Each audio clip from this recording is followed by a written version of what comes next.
Empire.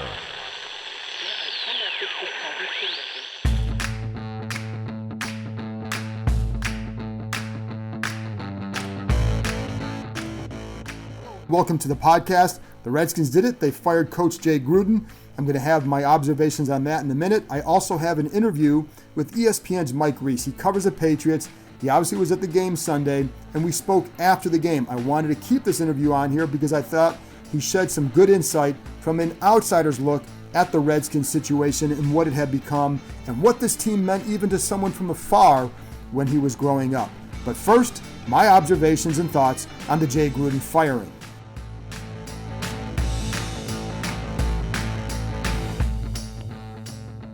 Number one, this was inevitable. Jay Gruden entered the year on the hot seat and the team wasn't playing well at 0-5.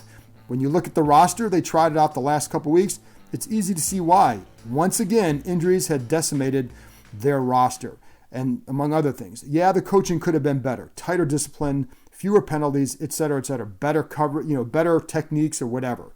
But they had no chance against New England Sunday, and they clearly hadn't quit. They were just outmanned, especially on offense.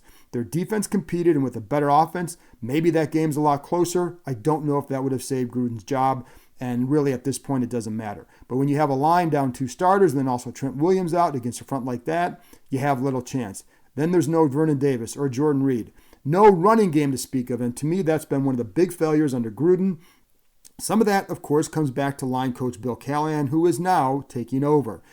The run game is Callahan's design, but Gruden was the head coach and could have dictated more of what he wanted if it was a design he did not like. And I'll get more of that in a minute, somebody who would dictate to him. So it's on all of them. And this will at least remove one question from the locker room. Had they not done this, it would have hovered over them for weeks and it would have become untenable. They knew in the locker room that this was inevitable. Everybody out there knew this was inevitable. You saw Chris Thompson's reaction Sunday. He was highly emotional talking about Gruden and what he meant to him. A lot of players liked playing for Gruden. In some cases, it was because he took care of them. They also didn't quit on him. Getting blown out by the Patriots is not proof that they quit, just that they weren't very good. But there is a lot of frustration in that locker room, and some of that, yes, goes back to Gruden and how he was using certain guys or the role that he had for them, etc., and how much usage they got in those roles. And my guess, though, is for some of these vets, some of that frustration is probably going to continue unless the workload they get changes. And I know that in the last couple of weeks, some vets have spoken with the young players to make sure they keep taking a certain approach on and off the field if there had been a coaching change, which of course there now is. I talked to one vet last week, and he said he was talking to some of the younger guys. This guy had gone through a coaching change before. He said he was talking to some of the young guys about this and told them not to assume their longevity in the NFL or in Washington. As he told them, Gruden might be the reason you're in the NFL. You don't know why you're sticking here, except for guys like Landon Collins who have these huge deals. They now need to convince others why they should remain, whether in Washington or in the NFL. And everybody there has seen guys who were out of the league quicker than they thought they would, in part because of a coaching change. Gruden has a strong offensive mind. He really does, no matter what fans think. This is why he's respected around the NFL in that regard. That doesn't say anything about the head coaching ability. Those are two separate issues, but that's just the way it is. I also know that Sean McVay always credited him with giving him the responsibility that allowed him to grow as a coach. I also know McVay would have grown fast anyway. It's just his nature. He's just different. But before Gruden was hired, I remember talking to some people around the NFL, about 10 or 12 people or so, about the various candidates for the Redskins job. People were split on Gruden. Some really liked him, and some said nope. One complaint by some who had worked with him in the past was what they felt was his inattention to detail. I think that came through at times. It was an area McVay helped with on offense, and it was something I thought maybe Kevin O'Connell might help him with this year as well. I think it goes beyond that. Some players would complain too about the inconsistency with discipline for various matters, fines, etc. Again, you build a certain culture when that takes place, but that's where a strong front office can also step in, having someone who can lead on Gruden to be more that way. And it wasn't like he was always soft on them. I heard from a number of players who would talk about what he would say in meetings, and some of the things that, for example, back in the day that he would say about Griffin publicly, some of the players say, oh, he's even worse. He's much harder on him in private. Like everything he would say in public, he's already said in private. I think that was true for a lot of guys. That isn't the recipe for success as a head coach, as we've seen. There's a lot of things that have to go right for that. And I'm not trying to defend Gruden, his record and all that. I know as a head coach, the record is what it is. And I think it was 35, 49, and 1. That's his record. That's what he's accomplished. So let's be honest, though. The problems do not end at Gruden's feet. The firing isn't going to turn the organization around unless the organization makes other changes. Or maybe they get really lucky with the next guy. Bruce Allen's record here is abysmal. Dan Snyder's record as an owner is abysmal. Yet that's who will be picking the next coach. Do you believe that they'll make the right call or have the proper setup? I keep hearing from outsiders how the coaching staff and front office weren't on the same page often enough. Look at the Dwayne Haskins draft pick. While they did like him, their preference likely would have been to pick him in the second round, perhaps knowing that he'd have to sit a while. They do like working with him. And, for everything that was said about Gruden, that was a consistent thing I heard from him publicly and privately, just that he likes working with Haskins. They like the kid. They love his potential. They think there's a lot of potential there. Don't confuse the issue and think that they didn't like him or don't like him. But they also could have played that one better, and they could have put that kid in a better spot. I think I also feel bad for a guy like Haskins, because at quarterback, you become the face and the future of a franchise, and you need to go to a place that's going to be able to nurture all of that in a very positive way. And you want an organization to be on the same page when it comes to the quarterback and taking them. And, like I said, I don't sense from anybody there that they dislike him or that they don't want him. It was just always about how long would it take. And no, in my knowledge is that was not a reason given for the firing. It did not come up in the final conversation with Gruden from what I have been told. But I do feel, like I said, with Haskins, I think he got put in a tough spot for himself. And I hope that whoever they hire next is on board with him, because that will make a difference, or that could make a difference as far as what they do. Anyway, the choice of Bill Callahan as the interim was the only one they could really make. He has the experience of having been in charge in college and the NFL, and my understanding is he's not looking to become a head coach. Again, he knows the deal, and if a new coach comes in and wants to retain him, he can do so without the threat of Callahan wishing he'd had the job or doing things behind the back to get that job. At least that's my thought right now. Let's see how this unfolds. I definitely would not have elevated Kevin O'Connell. When people mention his name about a future head coach, they don't do it under the context of him getting a head coach job anytime soon. He's someone they view in the future could be a head coach. In some people's eyes, that's a few years away. I don't view him as Sean McVay 2.0, and that's from people who know both in a different way than I do, and know them more in a football sense, in the room with them, etc. I do think that O'Connell has a lot of strengths, and I did talk to one offensive player who likened him to Sean as far as his offensive mind, and I think that's going to be something to watch going forward. McVay was excellent at sticking to his guns on what he wanted. For example, if he didn't like certain protections for his pass sets or even the run plays, he would let Callahan know, and if Callahan persisted, he would let Callahan know, and that would be that. McVay didn't take crap from anyone. He was a head coach long before he became one in that regard as far as his mindset. I don't get this. I don't know that that's what O'Connell is like. And again, people who know him both say that's not. It doesn't mean he won't be a head coach. It just means that he's not going to be as ready as early as McVay was. He's someone who has a sharp offensive mind, but he hasn't called plays. Let him call the plays and then see what happens with him. See what happened to Freddie Kitchen in Cleveland last year. He wasn't on the head coaching candidate roster either before he started calling plays in Cleveland for Baker Mayfield, and look what happened. But he was allowed to develop that part of his acumen, and then he showed that he could elevate to a head coach. Teams don't take interim coaches and make them head coaches. It just doesn't happen. I'm sure there's been a case where it has. It's the rare occasion. So when you get an interim job, you get put in a no-win situation, and it's not really a true measure of what you are as a coach, because when you're a head coach, you get to set up your own system and the way things are run, and you can establish that, and you do that by starting in the offseason. If I were O'Connell's agent and they had gone to him and said, should he do it, I would have told him, don't do it. It can only set you up to fail. Let him call the plays, see what happens. They could even hire a defensive head coach and retain O'Connell to run the offense if that's what they wanted. Then you would give Haskins some continuity. But O'Connell is not a slam dunk hire at this point, just someone to keep your eye on in the future. And like I said, that's not a knock on him. It's just that I think there's some steps that he's going to take. I don't think that he's the kind of guy that you're going to elevate from being an offensive coordinator without having ever called plays to becoming a head coach. Let him get this part of the game down first without worrying about the headaches of being a head coach. Then we'll start to see what he can do with this offense and go from there. And finally, one last thing on Jay Gruden. He was a very honest guy when it came to dealing with the media, and especially in those press conferences. And I think sometimes it also got him into a little bit of trouble. Sometimes there would be things that he might say in there that the organization didn't like, the way he phrased it, even if it was accurate and true.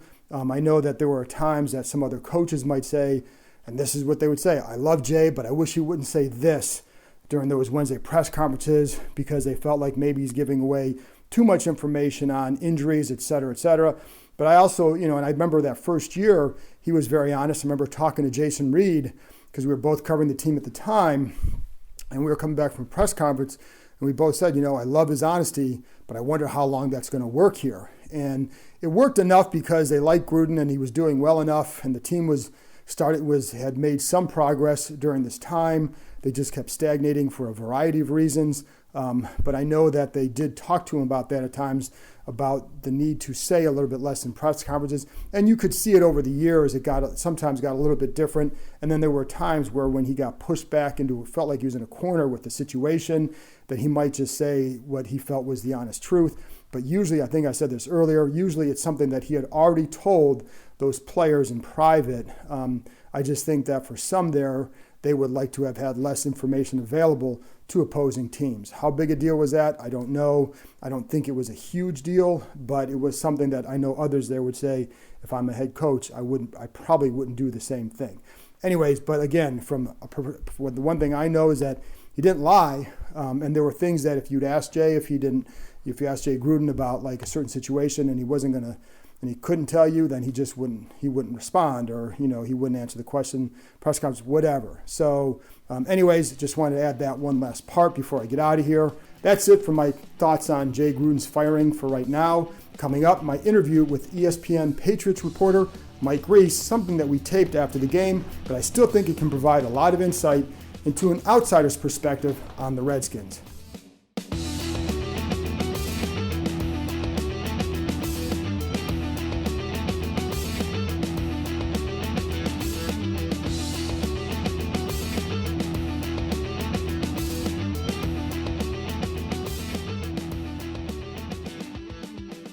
Welcome back. Now, here's my conversation with ESPN Patriots writer Mike Reiss. So I'm here with my ESPN counterpart in New England, Mike Reiss, one of my all-time favorites, does a great job with the Patriots. Mike, this had to be, we were talking about this before the game, but this had to be a weird situation for you to come down here and see what's kind of going on in Washington when you looked out at the crowd. Yeah, it was, John, and I had to tell you, I feel for you, because I do, because I get to watch a high level of football every weekend with the Patriots, and it's something that I really appreciate. And I think to come to the stadium and to not see a high level of football is hard to watch, and I feel for you. I feel for the fans that are watching it. And so the crowd, to me, reminded me of a game in San Diego one year when the Patriots travel well with their fans. They have fans all over, but they took over the stadium. And so at the end of the game, it almost felt like a home game when the Patriots are running off. And when I think of all the quotes that Bill Belichick has given over the years, this one after the game stands out to me because he was asked about the crowd support, and he goes, "Oh my God. It was amazing." Like today he said that. Yeah, he did, Wow. And that was his response Sunday, after the game. So to hear Bill Belichick reference that is that was staggering notable to me. And I mean, because again, you've seen it, but to see it in a place like this, where it's supposed to be an iconic franchise, where it's fallen like this, it makes me sad for the Redskins fans, and to be honest, John, for the league, because I'm 44 years old, and I grew up in the the 80s and the 90s, were formative years for me, and I think of the great Redskins teams back in those days when I was a kid. Like I used to be out at the bus stop to go to get picked up to school, and we would play football. And like the teams we would pick would be like the Giants, the Redskins, like back in that era. And walking into the press box at FedEx Field, one of the first things that stood out to me were those big Sports Illustrated pictures in the back of the press box of John Riggins, of Doug Williams, of those Super Bowl years, and of course with Sports Illustrated and everything that's been happening there, I thought the combination of those two things was really struck me on this trip. Absolutely. It's funny you say that too, because like it is, having covered this, even for me over the last couple of years, it's been, I just keep saying, like, I used to say to myself, well, at least I'm not covering Arizona back in the day, because you go out to the Cardinal Stadium way back when, and you get 25,000 people there, and it's just like, oh my God. And it's like, well, at least this franchise will not get to that point, and they really are. I think the fan base is still large. I think there's still a lot of people who care, but you're not seeing it at the stadium. So, like but also just on the on the field product. Yeah. What was the sense you got from them leading into this game? Was there any sense like of what they were facing, what this team is doing in terms of like whether you just let them make mistakes, we'll capitalize, anything like that, or did you sense anything? I would imagine with the Patriots, it's never any different. So the Patriots are always going to talk up the opposition. It's actually a very smart approach in the sense of, because if you think about the NFL, if you don't bring your A game and you take the opponent lightly, like you can lose in the NFL, and we can go through many examples of that. So the way they're mentally conditioned is to publicly speak of, hey, here's all the good things they can do. And look, it was halftime, and what was it, 12-7? Yeah, I mean, and so it's not lip service. It's if we don't play well, and the Patriots missed some opportunities on offense, and they had the one bad play on defense, like bad things can happen. But I'm sorry. No, go for it. I was going to say, it also seems like they do a good job of like, when you give them an opening, they're pouring through. Yeah, they're going to take it, right? And I just go back to the thing about what they really thought about the Redskins. And I would say, Bill Belichick waxed poetic during the week about Joe Gibbs and what it was like to play them in the past. I didn't sense like they felt like it was a major threat here, that if they did what they wanted to do, that they could take care of business, to answer the question frankly. Right. And one of the things Adrian Peterson said after the game was, he talked about like New England's defense can be very exotic. A lot of different packages, formations, all that, probably more than most teams.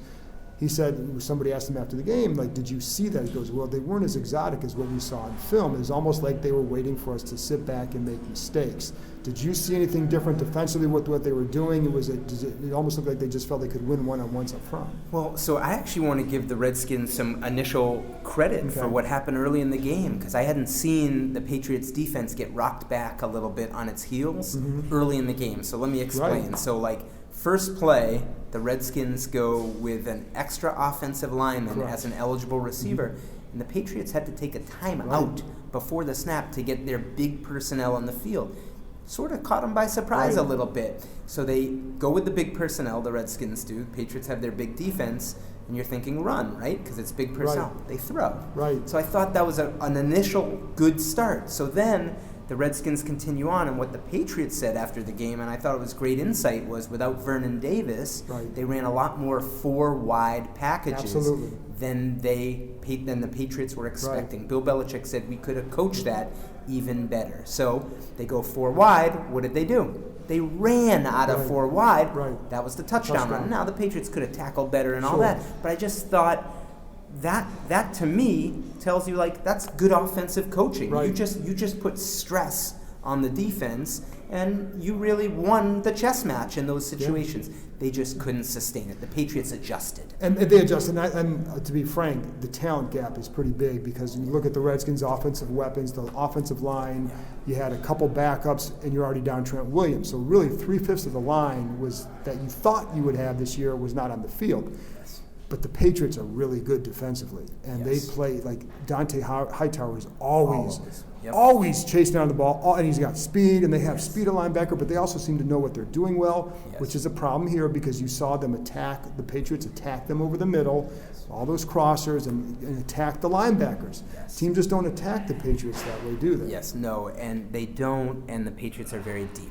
Right. John, you're talking about like the Redskins being without certain players. Well, for the Patriots, I will just tell you, they were without their starting safety, Patrick Chung, in this game. They don't miss a beat. Last week against Buffalo, they were without Dante Hightower. He didn't play.